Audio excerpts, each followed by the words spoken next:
I think complexity is also something that you can learn. And what I like about big companies is generally you're walking into a set of problems and you have the opportunity to, first of all, take a fresh look at those problems, hopefully. Even if you have to make a decision on day two, you can start making informed decisions and you're building strategies of how to handle chaos and how to refine it and restructure it. It's why, I hate to keep going back to sports analogies, but I'll say, it's why people like Phil Jackson come up with a strategy like the triangle offense. The problem is that you can't use the same strategy every time. And I think that's why I like to go to different companies at different levels because you build a different set of tools.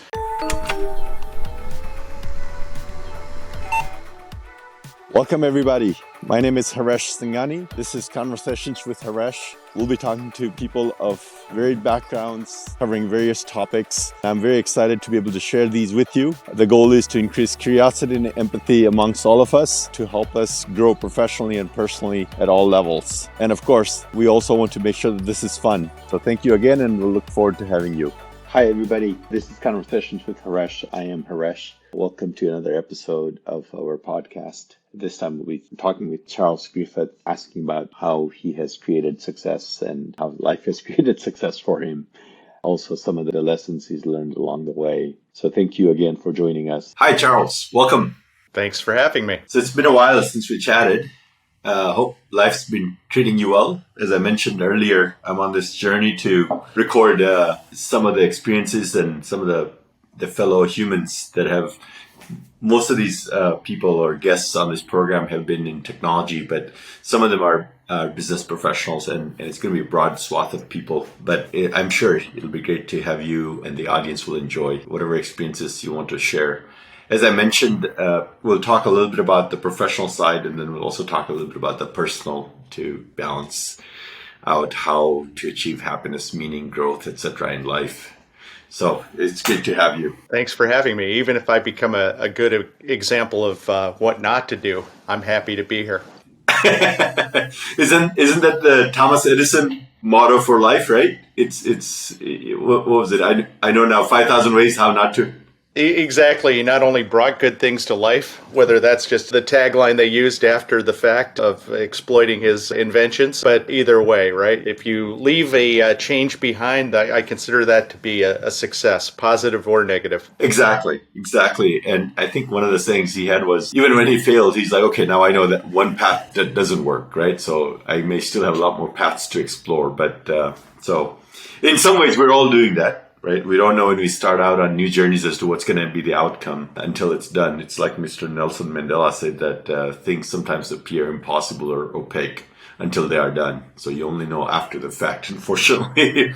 But as I mentioned, it's been a while since we had a chance to sync up, probably at least about a year, I think. So what have you been up to? I understand you're still at Quiet Platforms, if LinkedIn is to be accurate. Yes, it is accurate. Yes, I'm still at Quiet, actually, like everyone, right? This is not our favorite year, right? As we look at the industry and we look at, how it's impacting a lot of people in technology specifically, right, that are facing a very tough year. In our particular case, we, like many startups, although we're very fortunate to be an AEO company, went to the all-you-can-eat buffet, as I like to say, and we took something of everything, right, and tried to build way beyond our means in 2022. And 2023, like it is a correction in so many ways, is basically a refocusing of what we do and looking at, where there is opportunity for profitability and then building out from there, which is really kind of like you mentioned with Thomas Edison. It's a lesson learned that we seem to have to continuously learn and relearn over and over again. So, but from a Quiet Platforms perspective and where we're at, I'm pretty excited to basically be going through this transformation and where we are this year. I see. Where is the team? You guys are distributed, right? I know you have a lot of people in Seattle, but elsewhere as well? Right. We have a lot of people in Seattle because a lot of us are ex-Amazon, which was the drawing force that brought so many people to Seattle.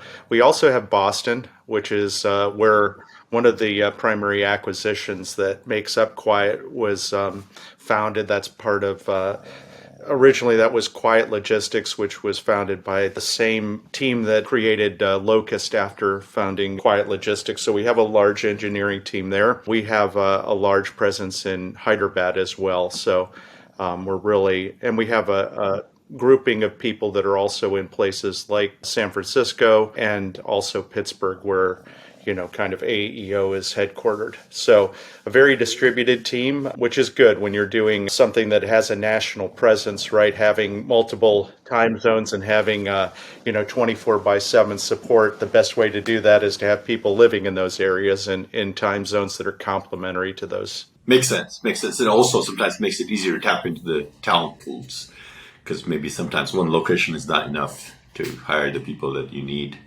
Just to briefly summarize, you had a very successful career before Amazon. Then you went to Amazon, 15-ish years ago, and you were there for 7-8 years, was it? Yeah. Yes, about that time. Yeah, I went in 2006, as you said. Without saying it, I was already old. I'd already done adventures, and I started in video games. I'd done payments. I'd done a variety of startups, including encryption. But immediately before Amazon, I'd gotten infected with the idea of automation. And so I came to Amazon intentionally to really kind of get a PhD in how fulfillment automation worked. And okay.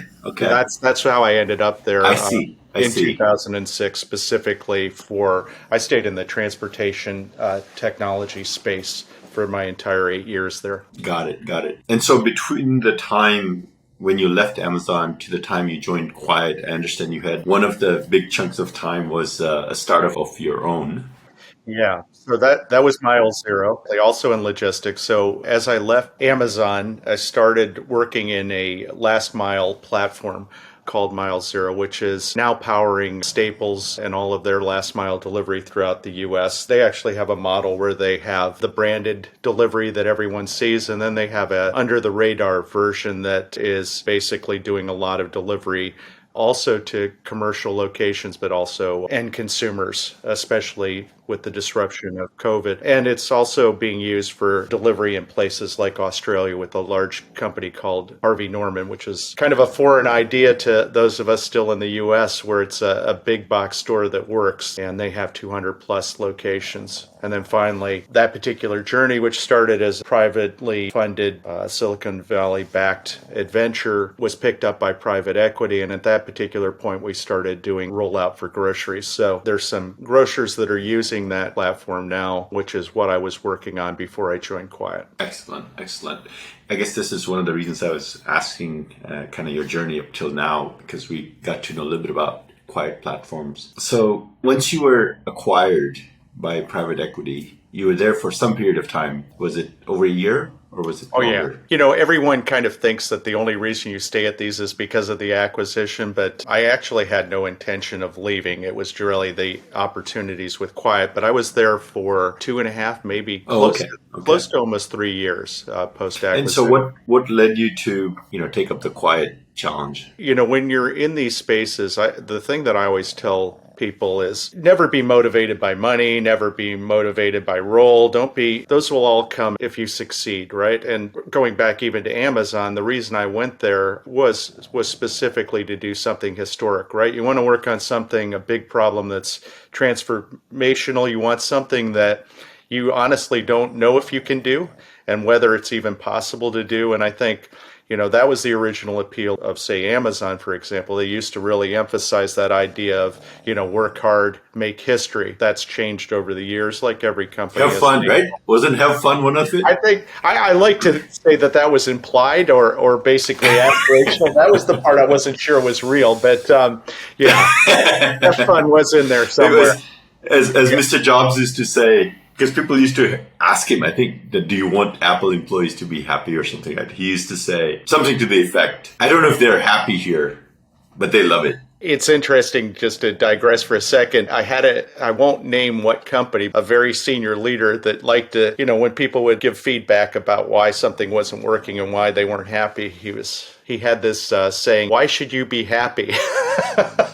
So it's more about why don't you focus on the problem and happiness will be a result. But he did it in a very confrontational way, which some of us I found, there's a whole separate Jimmy Jones kind of thing about early Amazon, right? There's certain personalities that gravitate towards high expectations and that type of motivation. Ultimately, I think, coming back to this and looking at something big with Quiet, it was really another opportunity to, in some sense, get the band back together because, as I mentioned, a lot of the Amazonians that are here I worked with back as we built out Amazon as a carrier, formerly called TBA, Transportation by Amazon, and then ultimately became the foundation of what is now known as Amazon Logistics. So a lot of people that had grown, had an additional 8 or 10 years in their career. I got the opportunity to bring in to Quiet and work with again. But also the problem itself wasn't a rinse and repeat. There are a lot of problems that you see over and over again, right? Taking, maybe it's a variation, take a brand all the way to fruition in terms of manufacturer to consumer direct, or, provide an effective warehouse, rebuild one of the common, technology paradigms. But this was an opportunity really to say, how can we rethink the way that retailers are able to engage with consumers from a fulfillment perspective, and with the backing of a very large customer, which I think that allows you to jump to scale much faster than if you're starting out of the gate, as I did with Mile Zero. That's a 10-year journey, right? To build that kind of, if you're lucky and you're able to get traction.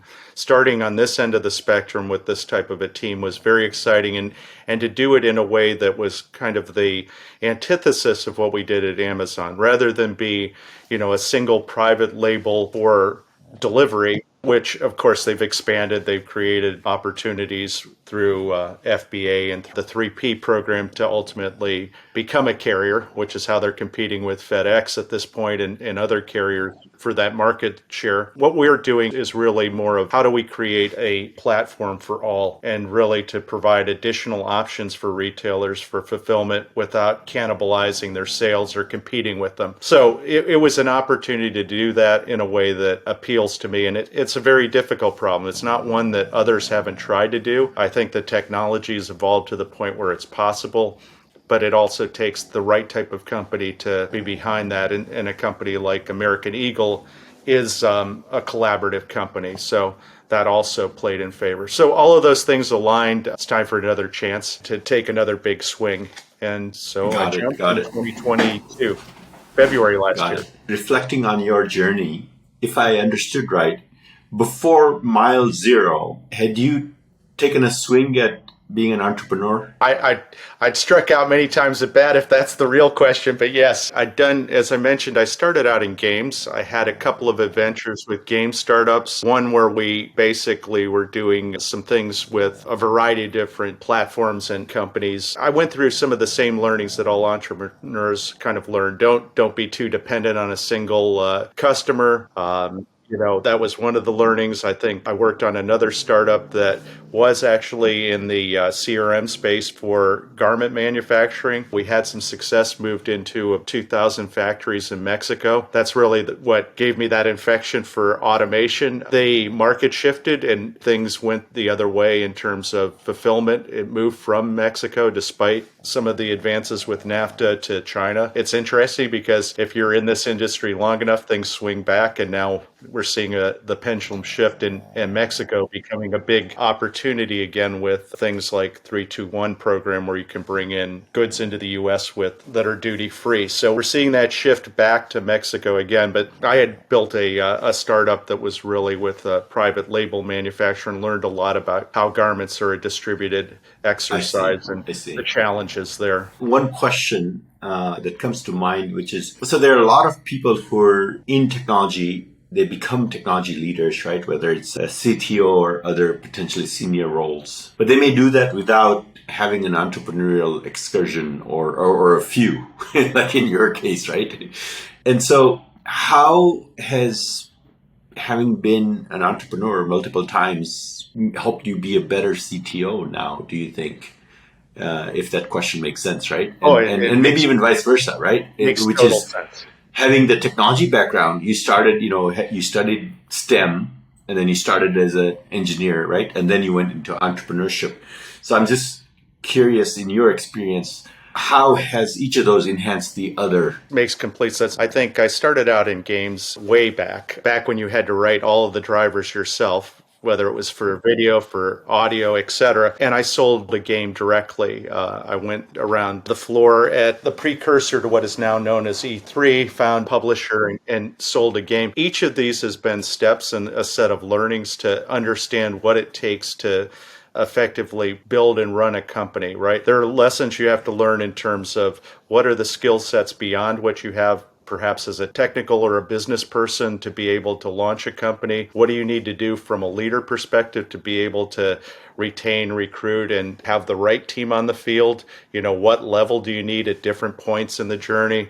And then just like I mentioned with strategies, right? How do you build that? How do you stage it?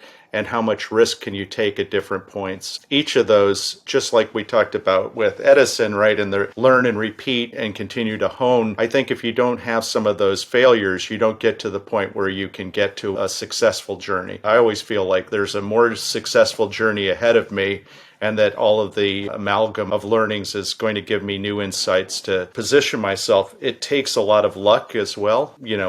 I think any of us who've listened to like NPR's How I Built This Thing, where they interview some of the best and biggest and most successful entrepreneurs, one of the questions I like that the host always asks is, do you attribute your success to luck or to your skill? And 99 times out of 100, the individuals say it's mostly luck, right? For that alignment of opportunity, yes, you have to be ready, right? Just like an athlete going out in a big game, you have to be ready, but things have to go your way to truly succeed, right? Yeah, preparation is not sufficient, but it is absolutely necessary. And then luck is your, one of the other ingredients. There's probably, 2 or 3 key ingredients, but preparation, it's not optional, right? Because otherwise luck cannot find you. And I think the other thing is that those learnings also tell you what you don't know, right?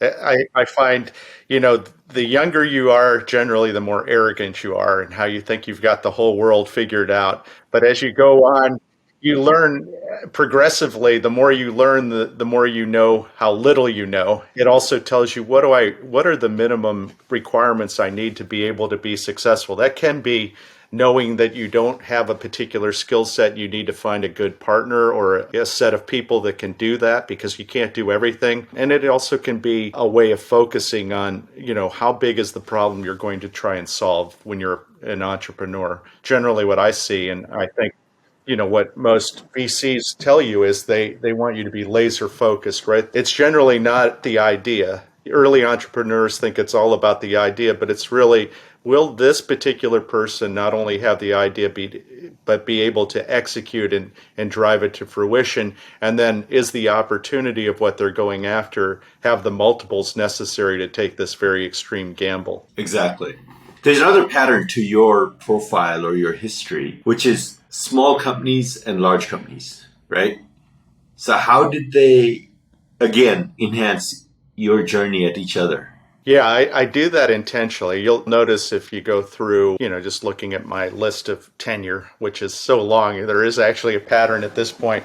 You can see that small company, then large company, then back to small company. I find there's a few different things. One that I just mentioned in terms of you have resource and access from large companies that you aren't going to get at smaller companies. So if you're looking to go after a certain size problem or scope and you want to effectively be able to retain and recruit people of a certain caliber, that's very attractive. I think complexity is also something that you can learn. And what I like about big companies is generally you're walking into a set of problems and you have the opportunity to, first of all, take a fresh look at those problems, hopefully. Even if you have to make a decision on day 2, you can start making informed decisions and you're building strategies of how to handle chaos and how to refine it and restructure it. It's why, I hate to keep going back to sports analogies, but I'll say, it's why people like Phil Jackson come up with a strategy like the triangle offense. The problem is that you can't use the same strategy every time.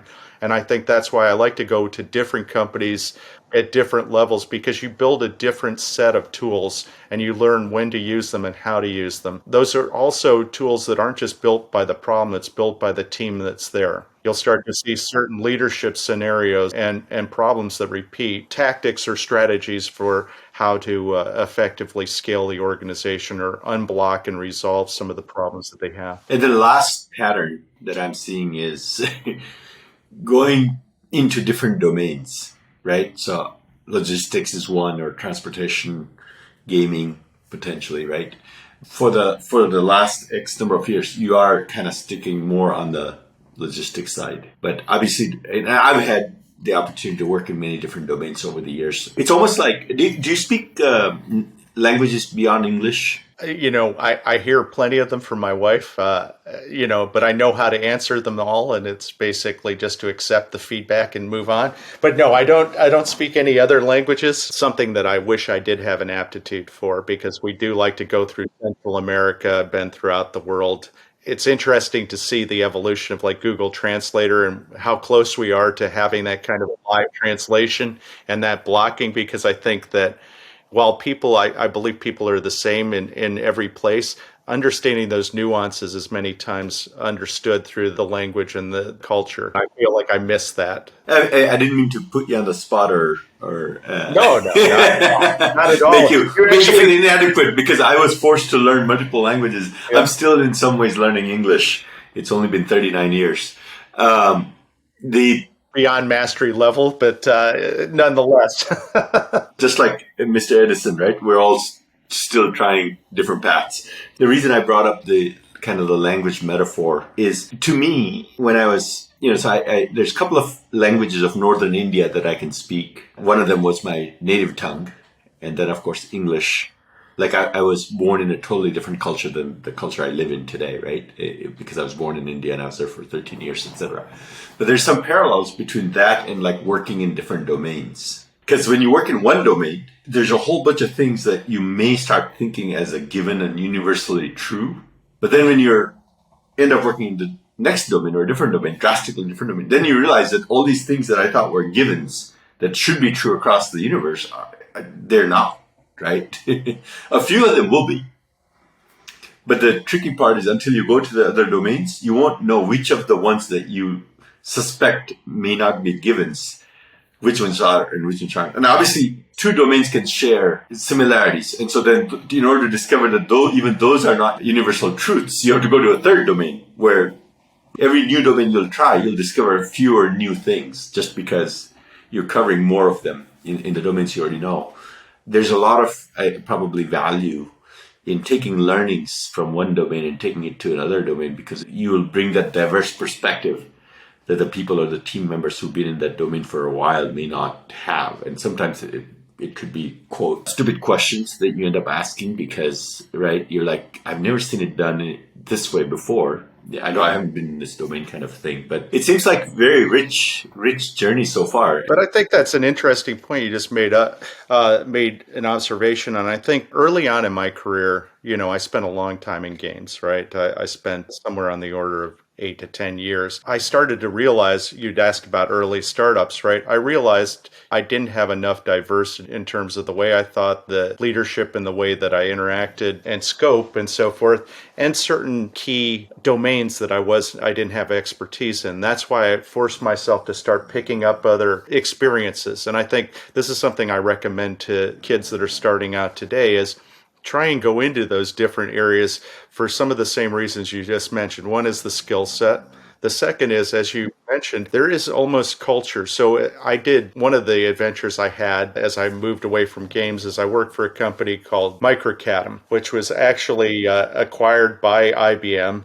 And ultimately, at the time I worked for it, it was owned out of Japan, but it was the oldest CAD company ever. It started in Lockheed back in the 60s. And so I've never seen code that old and that ugly. Knock on wood. Hopefully I never see that again.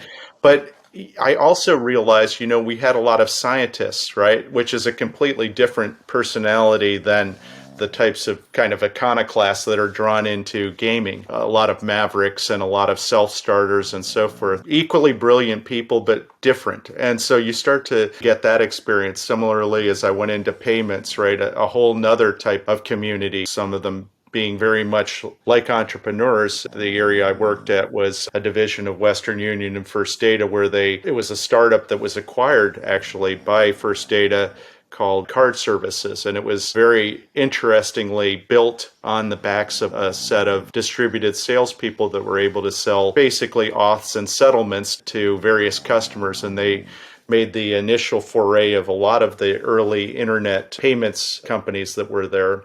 Everything from B Central to Earthlink, a whole group of people that were driven on a whole set of different principles. But all of these experiences together, along with the people that are there to support those particular businesses, it just gives you more and more ways to think and consider those problems and to pick up tools that you can put together for new areas. And as you said, I have been kind of sticking in the logistics space mainly because I think that it's an opportunity. It's kind of a Wild West where there is a lot of traditional thinking. It goes back, to the beginning of time, right, where we've been creating this type of fulfillment ecosystem as long as we've been doing trading between different social groups and so forth. But the technology is reinventing it, right? And the ability to rethink and redecide how people are accessing products is happening at a much faster rate.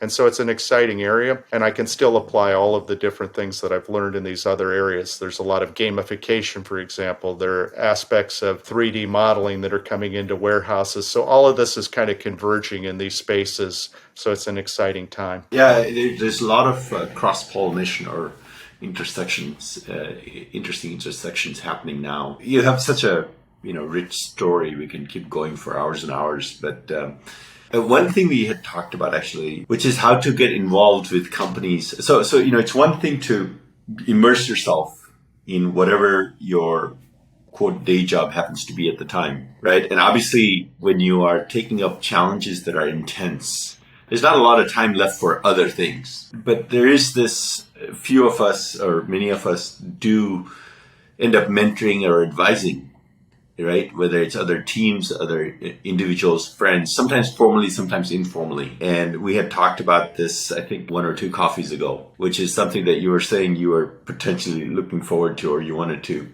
maybe experiment more. I don't remember exactly what you said, but and I don't know if you recall. So I'm just curious, given the consumption or all-consuming roles that you've had, have you had much opportunity? I know that the team members who get to mentor, obviously, right? Whether it's 10 or 1,000, there's a lot of opportunity to work with people and kind of say, okay, maybe think about things this way or that way, as far as your growth is concerned or how you're looking at solving the problems. But when it comes to going outside, whether it's mentoring, in your case, fellow technology leaders, or sometimes more junior people, as well as maybe entrepreneurs and so on, right? Have you had an opportunity to do some of that? And if so, how's it been going? It's interesting. So the first part of the question I'd say is certainly there's a time barrier, but there's also a barrier of when you work for the larger companies, the restrictions they place on you in terms of formal participation. So I've kept it very informal. One of the things I do believe, though, is that you have to give back, right? I wish I had found more people that were not just looking to take shares in my company, but were actually looking to provide just general, coaching and experience and direction. And I do have friends like yourself, other friends of mine that are out there doing this not for any kind of return, but just basically to try and impart some success on different people. So I'll routinely go through pitch decks or go through coaching opportunities, or even just talk to people who are thinking at different levels, hey, I'm thinking I'll do this startup. There's one that is in the Seattle area. I won't mention who he is, but he was a very senior executive. He's like, I'm thinking maybe I should go out and do a startup because I'm leaving a lot of money on the table. And I said to this particular person, don't be thinking of a startup as an opportunity to, make money. Think of it as an opportunity to basically learn and to push yourself beyond where you're going to get existing opportunities. Even though this guy was at a C-level position within companies, the autonomy you get and the ability to truly own the strategy and the decision making all the way through And also to do it at an IC level in many cases is something that will make you more valuable. And if you don't succeed in 6 months, you will be more valuable than you were when you started. And those positions will still be there. In fact, you'll probably have better opportunities as a result. And so this individual took that advice, and I'm sure he had plenty of other good advice pushing him in that direction. And he went out and he founded a very successful company that's in the Seattle area, and he goes back to that being a point of learning where it really changed the way he thought. So the point is not that I can give good advice. The point is that you never know what will resonate with somebody, and they'll take the core learning, and that's what I think is the most rewarding thing about this, about just working with other entrepreneurs and people trying to get their businesses in order. Yeah, what I found, and somebody asked me, actually, they were recently wanted me to sign on as a formal advisor, very early stage startup. As a part of that, they're like, oh, I need to make sure that our board and everybody else feels comfortable having you join us. And so can you tell us where else you've done this, right? And so I ended up doing an inventory, which I had never done in the last 20 or so years. I've been probably formally and informally mentoring, advising different entrepreneurs or even corporate leaders. But it was about probably 15 to 20 significant advisory engagements I had in the last that many years. And this is also a sliver of what I've been doing, right? It's kind of a funny thing because, to your point, it's not so much that you or I or other people will be like, okay, we know more than you do, so you need me, or I could really help you. Maybe we do have more experience sometimes. The key things are that we've had different experience and we've had somewhat similar experiences, right? So it's kind of a oxymoron or a contradiction there. It's like I've had some similar experiences as to what you might be attempting to do, but I've also had different experiences, so I'm going to bring that to the conversation. But the empathy element is a big one, right? And then having a safe space or ideas and issues can be aired. I think especially for early entrepreneurs where they may have had success, where they've gotten venture capital or they may have angels and so forth, it's hard to know who's giving you advice that isn't for the benefit of them, right? Unbiased, the empathy, and also just the ability to ask questions and not have to put on a front or a particular, project a particular level of expertise with that group because you're afraid you won't be able to keep their investment or retain them for the second round or whatever it is. I find that is something that's lacking. And there have been a variety of different entrepreneurial, I guess, like Techstars and so forth, where they've tried to set up these environments. But I find at the end of the day, it's great to just have the one-on-one piece where you have the ability to know the person deeply and be able to trust them. And at the same point, if you find the right people where they're doing it just because it's for the good of everybody, what goes around comes around. And ultimately, you never know when somebody will provide that feedback back to you or give you an insight that you wouldn't have gotten other than by doing this coaching. And yeah. Now, one thing that I really like about just kind of being engaged is it's a two-way street, right? There's so much learning that happens by the person who might be being the mentor, right? Because I ran into a few entrepreneurs at some events, I think earlier part of this year. And one of them is like, he's in his 20s, probably mid-20s or early 20s. And they think very, very differently. And I feel so old sometimes, right? Because here, some of the fundamentals are true, which is you need a customer and you need somebody to give you $1, right? If that doesn't happen, you don't have a business, right? But the technologies, the tool sets, they're a lot better, right? And the modern tool sets, I mean, take an example of like this podcast project, right? If I tried to do this 10 years ago, it would be 10 times harder probably. And if you're a 20-something entrepreneur, you could probably make a go of things with 1/10, I don't know, whatever that ratio is, of hard capital. Of course, everything takes time and energy and effort than it would have taken you maybe 10, 20 years ago. But some of these latest tools, that's one of the areas where I see a lot of younger entrepreneurs are a lot more better versed than I feel like I might be, is the current set of tools available, to get your projects done. I think at the same time, the flip side of it is the level of complexity, right? And how to filter out the noise. I think what is used, I mean, the internet has provided access to information and access to tools and platforms and so forth that, imagine if we had that 30 years ago. But at the same time, I think the hard learnings of coming up from having none of that teach you a certain level of depth and resilience that there aren't other options, right? So having only one path, it tests your character and it tests whether or not you have the resilience to buckle down and make it happen when there is no other options.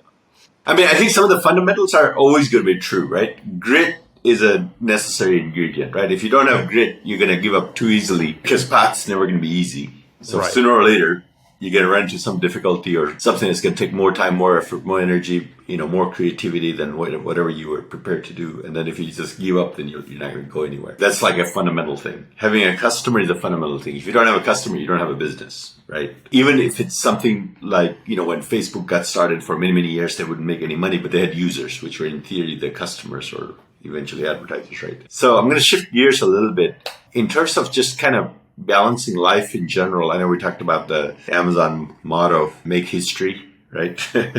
Work hard and make history.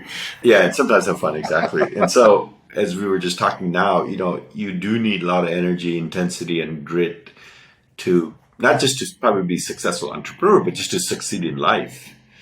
So how does one balance that against health, family, hobbies, community engagement, etc., right? So do you have any techniques or particular ideas that have worked better for you?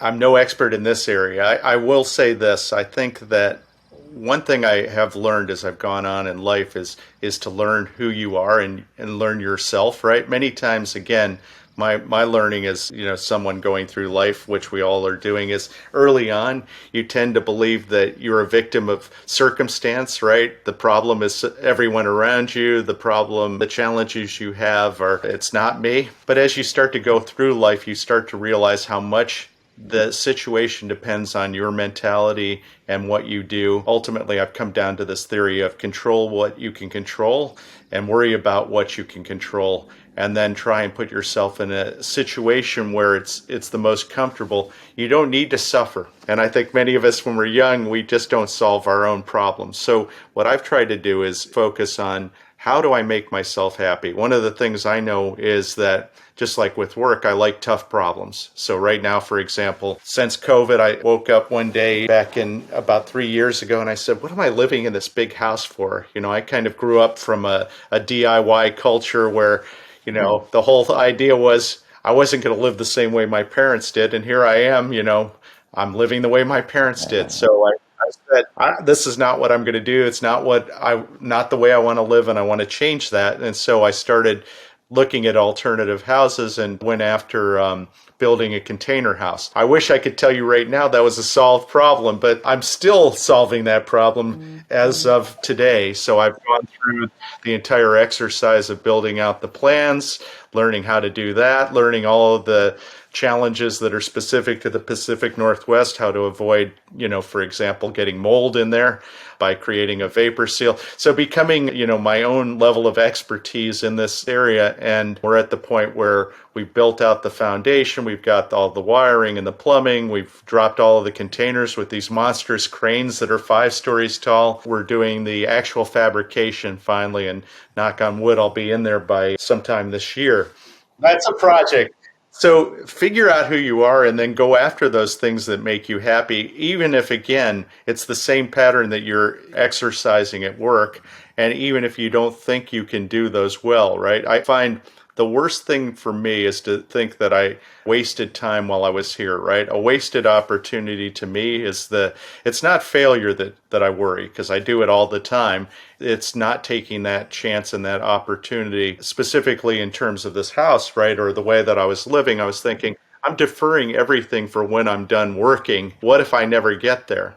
I started looking at that, and I found it made me infinitely more happy to look at these, because these are all like mini puzzles or mini games for me to solve, whether it's a vendor problem, whether it's how do you solve this particular problem. There weren't that many container houses when I started. I have to say many have, passed me on the finish line, but I'll get there eventually. I'm like the slow runner in a marathon. I will make it eventually. So When did you start on it? this would have been about 2020 is when we started. And so when I look back, it seems like eons, and it feels like I might be buried right there next to the foundation before we're finished. But Well, I mean, even most of the builders take 18 months to 2 years on a spec home, right? Unless you're like in this massive subdivision somewhere in the Midwest or Mountain West, I guess, where they're being built now.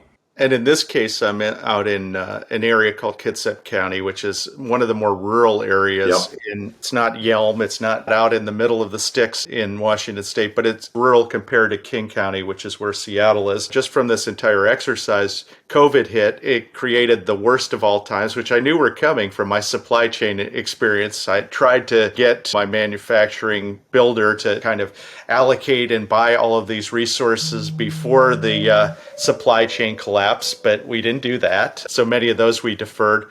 But the biggest issue we faced early on was really on the permitting side. And one of the things I learned is the entire model about how contracting and how labor works and how labor is paid for a county, at least in the state of Washington. It's actually the positions are paid based on population. And so they had one of the reasons it took me over a year to solve the permitting problem was because the county, turns out they lost 70% of their people to King County, because that being a populous county could pay more and they could work from home. Oh, wow. So the point being that you learn all kinds of things beyond what the original problem solved. And again, I think those are things that I'll carry with me to, even work related scenarios. Yeah, wherever you go, wherever you are. Wow. And any,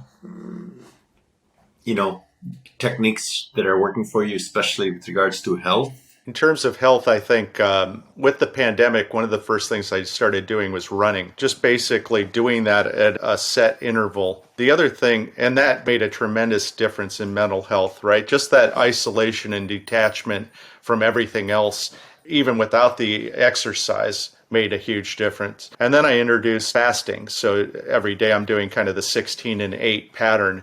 And I think wow. Okay.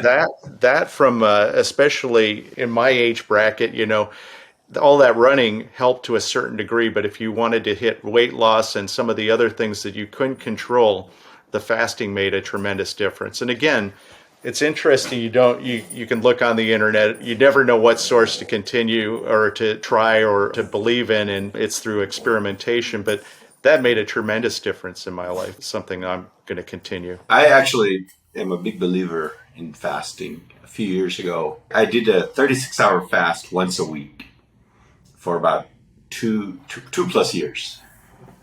Right. And sometimes it went up to 40 or 40. I didn't quite get to 48 hours, but 40 hours I did get to. And there's a lot of benefits I felt I was getting, right? I had one interesting thing. I don't know if you've done a little bit of a longer fast.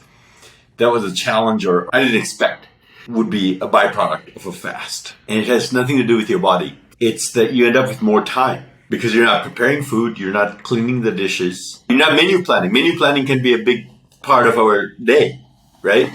And so my wife and I, there'd be a little bit of a mismatch cadence if she wasn't fasting. Sometimes she fasted also, but then there'd be a cadence mismatch, right? Because she's still taking the time to prepare her food and definitely a schedule alignment thing, right? I've seen that as well. And then, of course, we're a services firm, high tech advisors.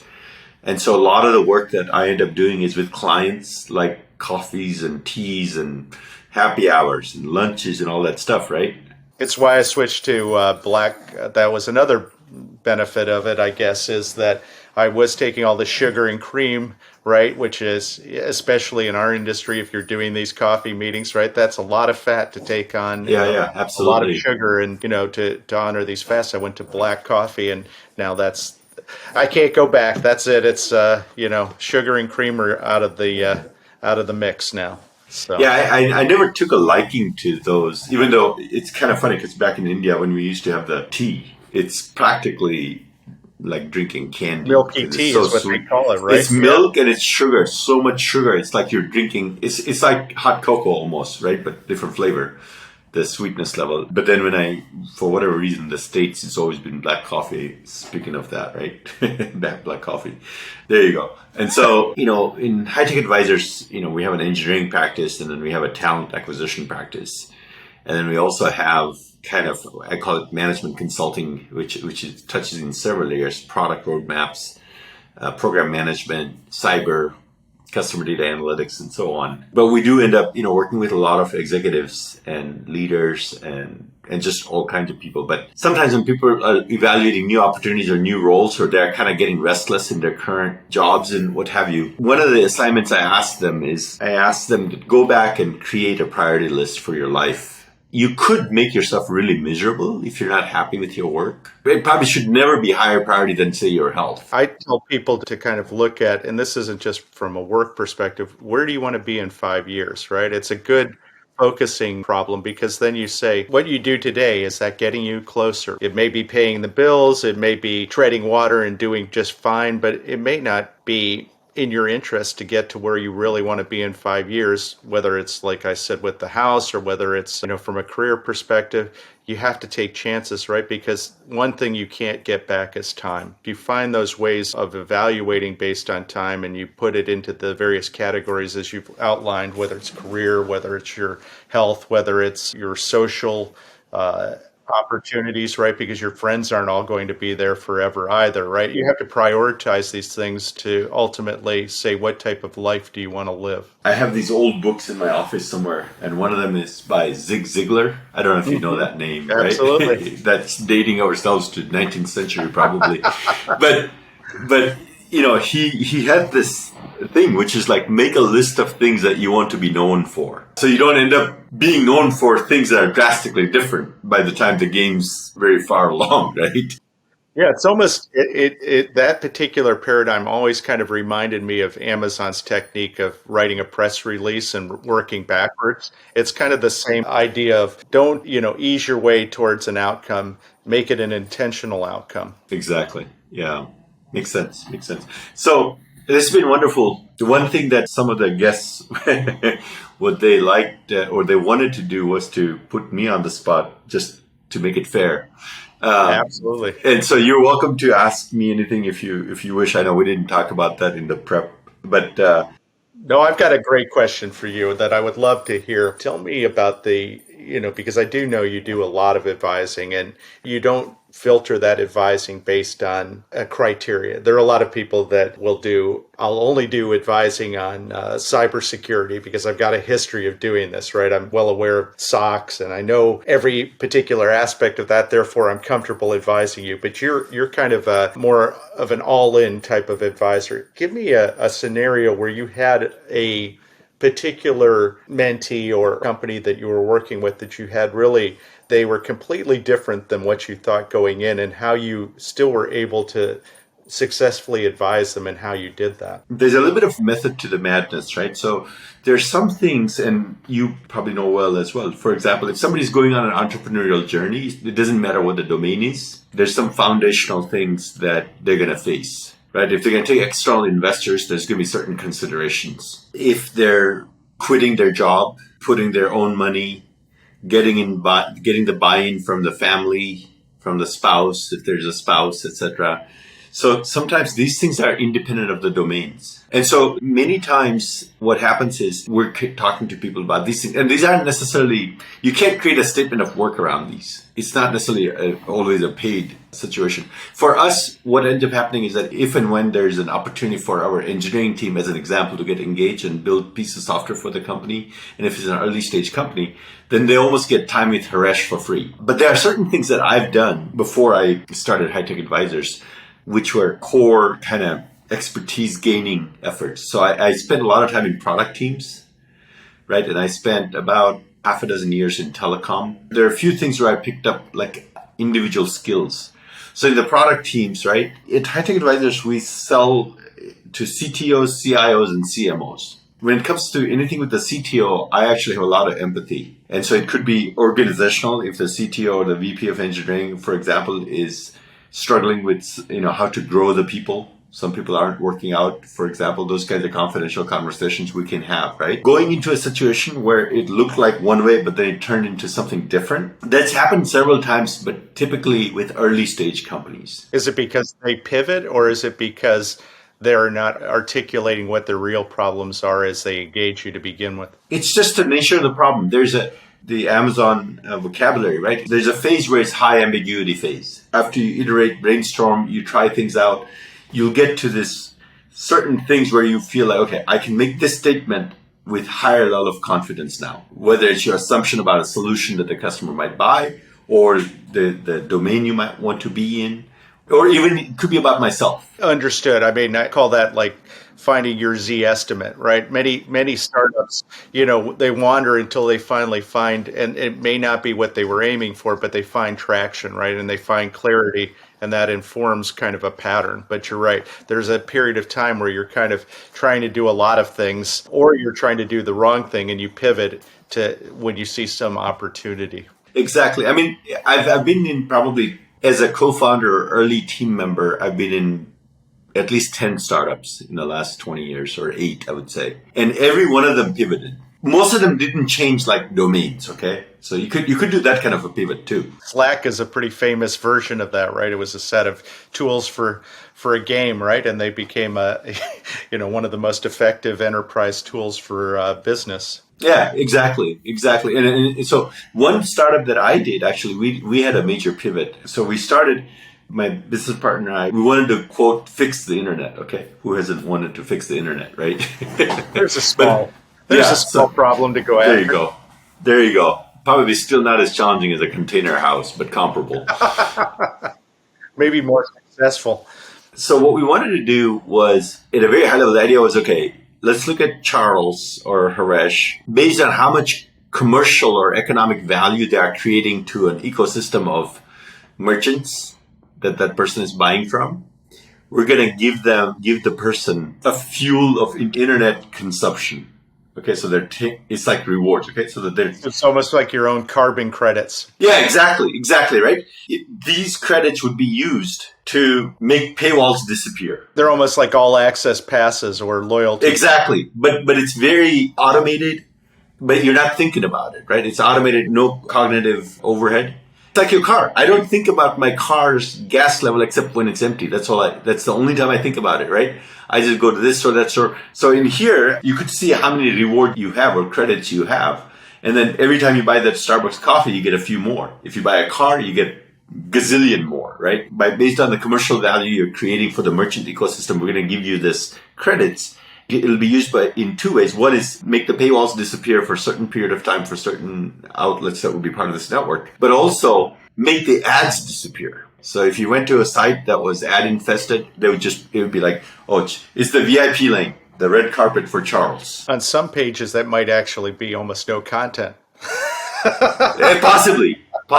Yeah, possibly. So anyway, that's what we were working on. Similarly, it just so happened that my co-founder and I, we were also shopping for homes separately for our respective families. And we had a horrible experience. It happened to be my, third or fifth house, but it was my business partner's first house. And then we're like, this is totally broken. And so we went and pivoted. Part of it was also there was some constraints or dependencies we were running on the fix the internet problem, which was to sign up all the advertisers and sign up all the publishers. Right. It was a scale problem, right? And so it was doable. It was going to be doable, right? But it was just taking its time because you know the B2B sales cycle, right? Trying to get a signature out of an enterprise on anything, right? It can take 3 months. Yeah, exactly. So we ended up pivoting to building a platform for houses. And it was actually very successful. We sold like $500 million worth of real estate. And then eventually it had other constraints it ran into. And it wasn't all to Paul Allen, right? No. These are individual single family homes, so it was about 1,000 homes. I'm kidding. Yeah. Just because Paul Allen bought probably that much in 1 year. He probably or more, yeah, right? Exactly. And then there was another example I could mention where it wasn't a big pivot, but these two marketing experts, they come from like market research companies and consumer marketing, media type of companies. They learned that there's pain involved for small merchants. And you probably have a lot of info on this. It's not a good time to be a small merchant. It's always tough, right? I mean, even with the Shopify's out there, et cetera, right? You're always competing for terms. You're always competing for access. You're always concerned about margins, right? Because the larger companies, especially if you don't have unique SKUs, there's always somebody else that can get Yeah, one. I mean, there are all kinds of challenges, right? That's like the actual product and merchandising challenge. But just to run your business, if you're, say, $1 or $2 or $3 million merchant, of course, if you're 50 or 100,000, that's a totally different beast too. But if you're $1, $2 or $3 million business, that is your business. You're probably not doing anything else. If you look at like your workflow or your day in life off, you're probably logging into 12 different systems to track a whole many different things. And if you wanted to get a picture of your business, you log into all these things and then mentally saying, okay, I've got this much merchandise, this much was sold. I need to plan this way. Oh, and our payments we got so many receivables and it's a mess. And so this particular pair of co-founders, they were like, okay, we're going to work on this problem, but our goal is to give merchants the two types of analytics, diagnosis type of analytics and predictive analytics. And it just so happened that as we were talking to them for a while, then this ChatGPT thing came out, caught the world by storm, right? As we all know. And then now they're like, oh, I have to add that interface. In this case, they were planning to leverage our engineering crew, and they're like, do you guys know how to integrate to ChatGPT APIs? And that's not a hard thing to do. Right.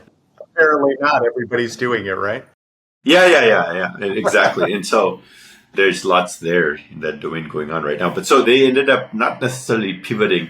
So I gave you that extreme example of pivoting from one domain to another domain, completely different domain, going from advertising and internet domain into, selling homes or buying homes online. This pair of co-founders had envisioned kind of solving this problem of giving, basically think of it as enterprise class analytics capabilities to small merchants. But they're thinking about it in kind of like when they started out in like that Tableau-like interface. They're like, okay, I'm going to give them this nice presentation layer, and it's going to integrate all the disparate data sources that they have, right? From Amazon.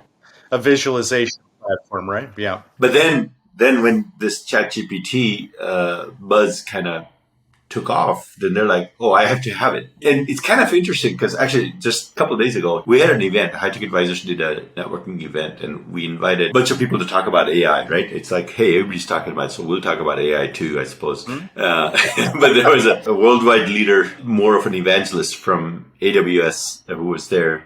We had principal engineers from F5 Networks, or just distinguished engineers from F5 Networks was there. And then Microsoft Office Copilot principal scientist type of person was there. A partner from Madrona was there. Now there's so much buzz around AI. A scene from Madrona is like just this week, and it was only Wednesday. He said, I had 30 pitches that all had AI in it. Of course. That's become the path. People think that's the path to funding and the path to stability. So one of the things that we've seen that's common across domains, how do you tell what is real? This happens in large companies and startups or whatever, right? Which is, when do you know something is real? Whether it's a bit of information or a decision or something. And this goes back to what we were talking about earlier, which is like, what statement can I make with some level of confidence? Or what is my level of confidence about the statements I can make, right? The way I operate personally is that we do have those domain experts. If you want like SOC compliance advisors, we have those, right? But it's not me. And my personal motto is that we understand kind of the foundational aspects of technology and business fairly well. I personally do. But what we also have as an extension, by extension in the team and through the team, is the ability to engage experts on behalf of the client. So sometimes you say that we're experts at engaging experts on behalf of the clients. Comes down to this brainstorming time, FaceTime, and then we understand, okay, Charles is trying to do this or whatever the person is. Then we'll go back and think about it and say, okay, I think this is potentially a set of resources or people that could help you. But if it's those high level kind of foundational questions, look at some of the foundational things. Right? Like, what's your 5-year plan? What's your organization's 5-year plan? And if you're a middle manager, one of the things, like, for example, that happens is those companies, we had the good fortune of having very clear vision. The leadership gave you their version of the vision, and it was very clear. So if you're in middle management, your job was to translate that to your level. within your domain? There's a whole podcast right there. I mean, there's business goals and then there were the leadership principles. So they gave a toolbox that provided a certain amount of autonomy at scaling levels and organizations within the company that allowed them to effectively jumpstart and contain and create an incubator for building out all of the businesses that came out of Amazon, right? Much as every company, including Amazon, has the faults and imperfections, there are many more companies, many companies that actually don't even give you that much. Right? You go into a company and it may be a $5 billion or $50 billion company.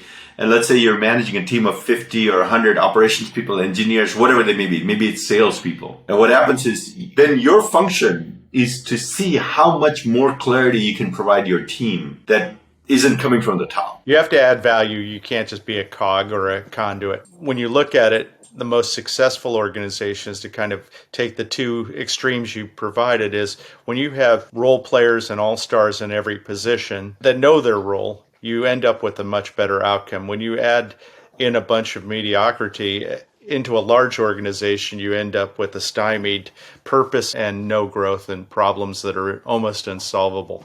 So I do think it also comes down to people. It comes down with the framework, and many times that framework is defined by good hiring decisions, right? Absolutely. So, but it's great speaking with you, and I appreciate the time, and we'll obviously meet again soon in person. I hope your container house comes along well, and hopefully I don't get sealed in it and you never find me again. But yes, I'll definitely have you out at the point when that moment finally when it's safer. When it's safer. When you don't need a hard hat, exactly. But by the way, if you want to give us a nugget as far as takeaways, parting thoughts, then we can conclude. I think the only thing that I would say is think about where you want to be and start acting against that, and don't be constrained, especially in a situation like we're in right now, right? There's so many people that are deferring decisions because they're afraid. If I change jobs, will I keep that job? If I make a risky decision like starting a startup today, what if I can't get funding? I'll never be able to get this job back. Think not so much about your existing situation, but is it going to get you to where you want to be? Of course, don't make insane decisions either, right? They should be formed based on data. But as I said before, the only thing you can't get back is time. And so using it wisely is the most important thing you can do. Oh, that's a wonderful takeaway. Use your time wisely because you're not going to get it back. Yep, you hear it from the age of 5, right? Every teacher says it. But you only start to realize how true that is as you start to see the end of that opportunity. Wonderful, Charles. Thank you again. Thank you so much for your time as well.